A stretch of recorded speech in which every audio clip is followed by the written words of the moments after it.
Kasih karunia dan damai sejahtera dari Allah Bapa kita dan dari anaknya Tuhan Yesus Kristus menyertai kamu sekalian. Amin.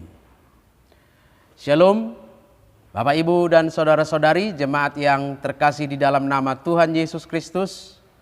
Firman Tuhan yang menyapa kita di dalam pertanggiangan week malam ini di rumah kita masing-masing tertulis di dalam Kitab Daniel pasal 6 ayat 1 sampai dengan ayat yang ke-15 dan sekaligus menjadi nats epistel untuk hari Minggu ke-22 setelah Trinitatis, Minggu tanggal 8 November 2020. Bapak, Ibu, dan saudara-saudari, marilah kita simak dan renungkan firman Tuhan.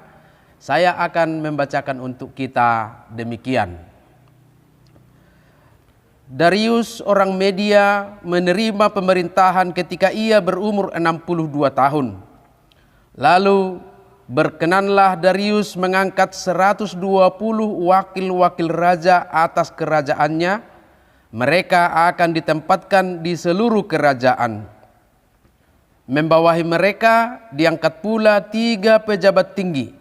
Dan Daniel adalah salah satu dari ketiga orang itu. Kepada merekalah para wakil-wakil raja harus memberi pertanggungan jawab supaya raja jangan dirugikan. Maka Daniel melebihi para pejabat tinggi dan para wakil raja itu karena ia mempunyai roh yang luar biasa dan raja bermaksud untuk menempatkannya atas seluruh kerajaannya. Kemudian para pejabat tinggi dan wakil raja itu mencari alasan dakwaan terhadap Daniel dalam hal pemerintahan, tetapi mereka tidak mendapatkan alasan apapun atas sesuatu kesalahan, sebab ia setia dan tidak ada didapati sesuatu kelalaian atau sesuatu kesalahan padanya. Maka berkatalah orang-orang itu, kita tidak akan mendapat suatu alasan dakwaan terhadap Daniel ini, kecuali dalam hal ibadahnya kepada Allahnya. Kemudian bergegaslah para pejabat tinggi dan wakil raja itu menghadap raja serta berkata kepadanya, "Ya Raja Darius, kekallah hidup tuanku. Semua pejabat tinggi kerajaan ini, semua penguasa dan wakil raja, para menteri dan bupati telah mufakat supaya dikeluarkan kiranya suatu penetapan raja dan ditetapkan suatu larangan, agar barang siapa yang dalam 30 hari menyampaikan permohonan kepada salah satu dewa atau manusia kecuali kepada tuanku ya raja, maka ia akan dilemparkan ke dalam gua singa. Oleh sebab itu ya raja, keluarkanlah larangan itu dan buatlah suatu surat perintah yang tidak dapat diubah menurut undang-undang orang Media dan Persia yang tidak dapat dicabut kembali. Sebab itu Raja Darius membuat surat perintah dengan larangan itu. Demi didengar Daniel bahwa surat perintah itu telah dibuat, pergilah ia ke rumahnya. Dalam kamar atasnya ada tingkap-tingkap yang terbuka ke arah Yerusalem. 3 kali sehari ia berlutut, berdoa serta memuji Allahnya seperti yang biasa dilakukannya. Lalu orang-orang itu bergegas-gegas masuk dan mendapati Daniel sedang berdoa dan bermohon kepada Allahnya. Kemudian mereka menghadap raja dan menanyakan kepadanya tentang larangan raja. Bukankah tuanku mengeluarkan suatu larangan supaya setiap orang yang dalam 30 hari menyampaikan permohonan kepada salah satu dewa atau manusia kecuali kepada tuanku ya raja akan dilemparkan ke dalam gua singa? Jawab raja, perkara ini telah pasti menurut undang-undang orang Media dan Persia yang tidak dapat dicabut kembali. Lalu kata mereka kepada raja, Daniel, salah seorang buangan dari Yehuda, tidak mengindahkan tuanku ya raja, dan tidak mengindahkan larangan yang tuanku keluarkan. Tetapi 3 kali sehari ia mengucapkan doanya. Setelah raja mendengar hal itu, Maka sangat sedihlah ia, dan ia mencari jalan untuk melepaskan Daniel. Bahkan sampai matahari masuk, ia masih berusaha untuk menolongnya. Demikian firman Tuhan. Bapak, Ibu, dan saudara-saudari jemaat Tuhan, topik ibadah kita untuk minggu ke-22 setelah Trinitatis adalah tanggung jawab orang Kristen dalam politik, yang dibingkai dengan dua nats dari Perjanjian Lama dan Perjanjian Baru, yaitu nats khotbah kita yang menjadi nats epistel untuk hari Minggu dari Daniel pasal 6 ayat 1 sampai dengan ayat 15, dan nats evangelium dari 1 Timotius pasal 2 ayat 1 sampai dengan ayat 7. Dan dalam ibadah pertangyangan kita saat ini, kita dicerahkan untuk memahami tanggung jawab atau peran orang-orang Kristen dalam politik yang diangkat dari kisah Daniel sebagaimana sudah kita baca dan kita dengarkan tadi. Di satu sisi kita boleh saja langsung merasa pesimis ketika berbicara peran dan tanggung jawab orang-orang Kristen dalam politik di negara kita saat ini. Memang kenyataannya orang-orang Kristen yang walaupun memiliki skill dan kemampuan yang mumpuni, memiliki kompetensi di berbagai bidang, justru tidak diberi kesempatan untuk berkarya dan berperan dalam dunia politik dan pemerintahan hanya karena dia seorang Kristen. Keberadaan orang-orang Kristen di kancah perpolitikan nasional memang sering dinomorduakan, sekalipun kualitasnya dan kemampuannya melebihi yang lain. Tetapi di sisi lain kita harus selalu optimis, karena dengan berbagai cara Tuhan akan memakai anak-anak terbaiknya ambil bagian dan berperan dalam memajukan bangsa kita. Sama seperti Daniel yang dikisahkan di dalam nats khotbah kita malam hari ini. Dengan optimisme ini juga, orang-orang tua harus terus bersungguh-sungguh memberikan pendidikan terbaik buat anak-anaknya, supaya kelak anak-anak kita akan menyatakan kualitas sebagai anak-anak Tuhan yang akan selalu hadir memberikan warna dan dinamika di dalam perjalanan kehidupan berbangsa dan bernegara. Tetaplah doakan, bimbing mereka di dalam iman yang benar kepada Tuhan, dan sambil berikan pendidikan yang terbaik.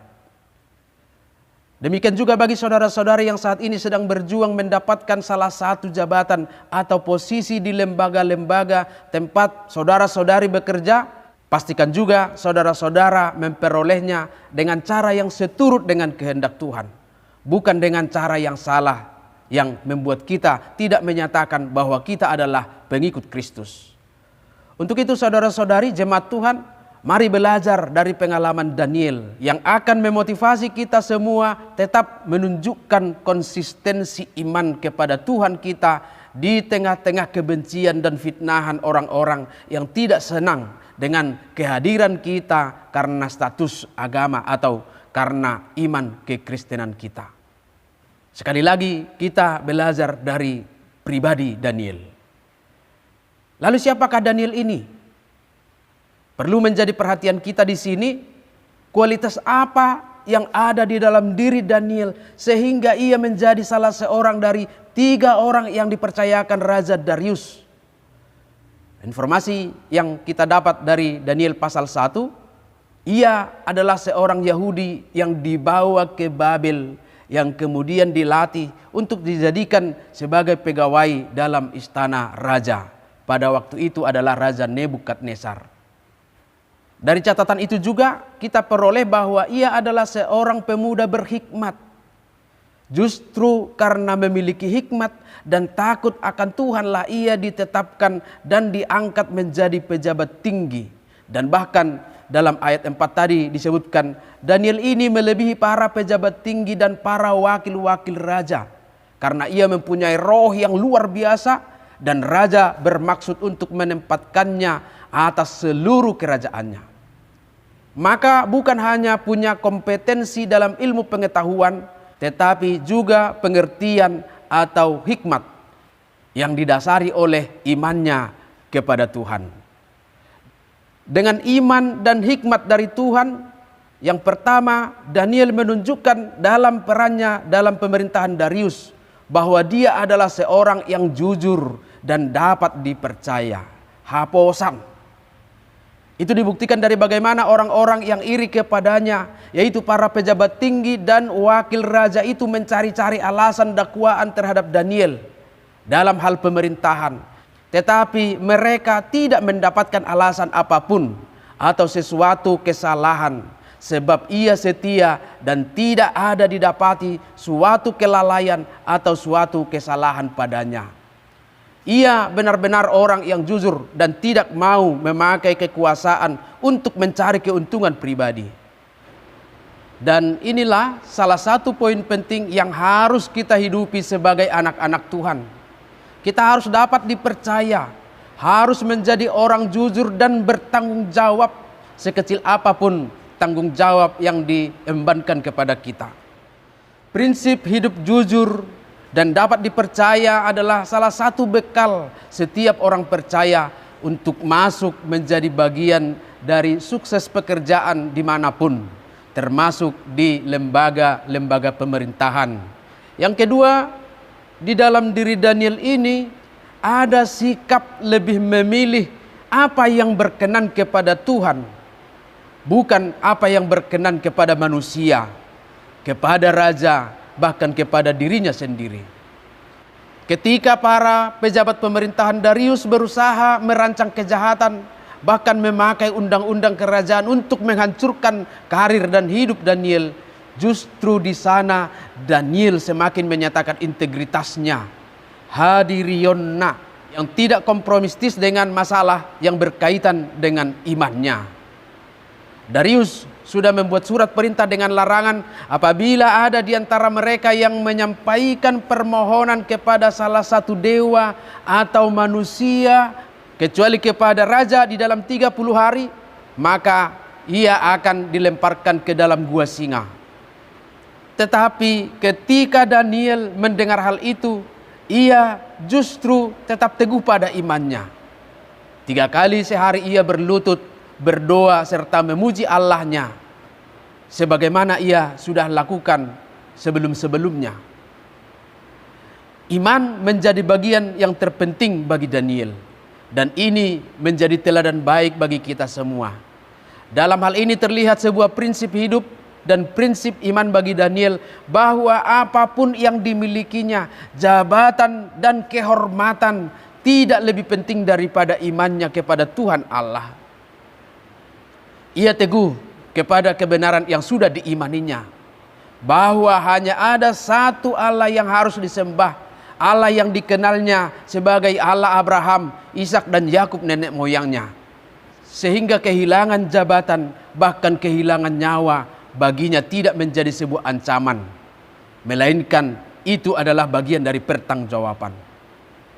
Ia tidak cari nyaman atau cari aman, sebab bisa saja misalnya selama 30 hari masa larangan itu ia tidak beribadah, ia tidak berdoa kepada Tuhan. Dan bisa saja ia berkata, Tuhan pasti maklum keadaan ini, Tuhan pasti mengerti mengapa saya tidak beribadah atau berdoa selama 30 hari ini. Misalnya seperti yang dilakukan banyak orang pada masa-masa Covid ini.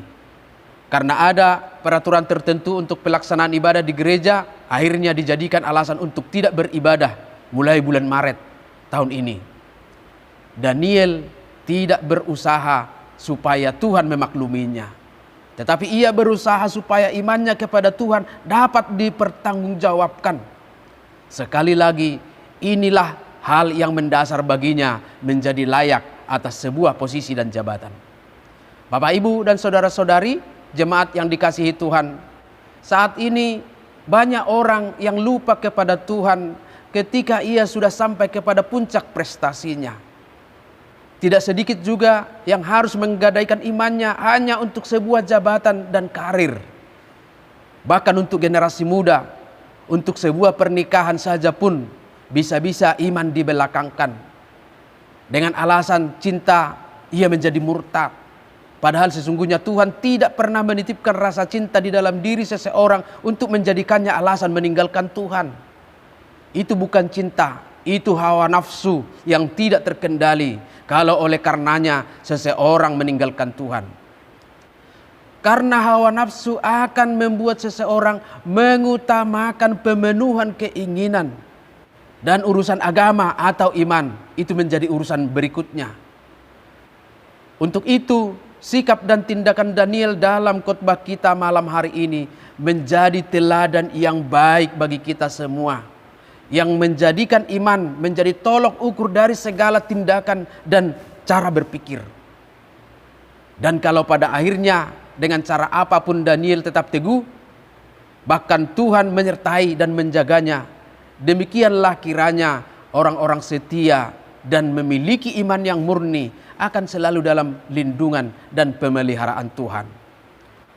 Oleh karena itu, Bapak, Ibu, dan saudara-saudari, Tuhan menginginkan kita punya peran yang baik di dalam kehidupan sosial kita, di tengah-tengah negara kita, di tengah-tengah kehidupan kita sehari-hari. Yaitu sikap yang jujur dan bertanggung jawab, yang tidak kompromistis terhadap kejahatan, bahkan penggadaian iman.